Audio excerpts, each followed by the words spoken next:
Hello everyone, my name's Dr. Lauren White and I'm a lecturer at the Sheffield Methods Institute at the University of Sheffield. I'm the academic lead for the education-funded project Towards Joyful Learning. Towards Joyful Learning has been a participatory research project centred around the experiences of joy and enjoyment within students' higher educational experiences, led and co-designed by our student co-researchers. As a team, we wanted to know to what extent students felt joy or enjoyment during their time at university, and if we could create better learning environments so there can be more of it. This video is about showcasing the importance of working with students as co-creators of knowledge. Co-producing with students makes for a better and more joyful university for everyone. This project came about in part from conversations between the academics and in response to a call with a commitment to building engaged, joyful learning communities and an emphasis on co-producing with students. By utilising joy as an affirmative force for inquiry, our ethics centre inclusive, equitable and participatory ways of working and creating spaces for creative and disruptive ways of knowing, learning and doing social research. Our student lead researchers co-designed and led workshops centred around joyfulness in higher education. Creative methods were an integral part of this project as we saw creativity as a route into and bound up with joy. In the workshops, emphasis was given throughout the session for students to participate in any way that felt accessible and meaningful to them. When I think about joyful learning, I think about video games because I really love video games. But apparently in my culture, video games is like the opposite of education. There were 4 key activities within the workshops, all creative activities designed with and for students. We utilised photo elicitation to talk about joy and education.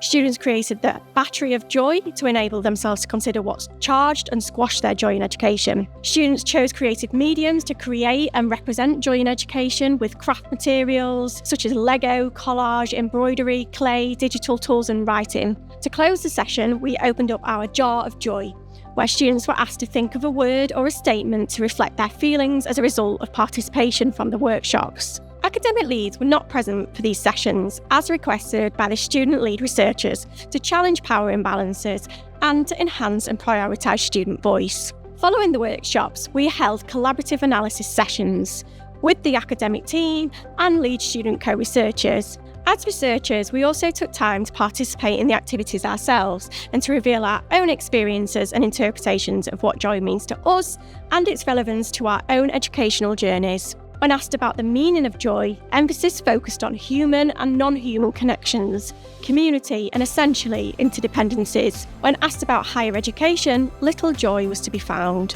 Individualised, goal and achievement-driven targets of grades, assessment and what's next stifled and squashed joy, with the exception of committed individuals and pockets of community that eased the load. Students reflect upon disabling environments and the effect of these on their mental health. Support for this and care for students often felt insufficient, and the ways in which we teach, learn and assess are not always done in inclusive and thus joyful ways. Well, I think things that when I look at myself as a student, things that I often reflect on, I think a lot of people reflect on, it sometimes becomes hard to see yourself without also thinking about all of these things. Students celebrated what charged them up and made them feel enjoyment in their educational experience. They described teamwork and collaboration with friends, course mates, and supporting or mentoring others. They saw creativity as joyful, learning something new, being outdoors and learning beyond the university, food, culture, religion, discovering or rediscovering themselves as autonomous learners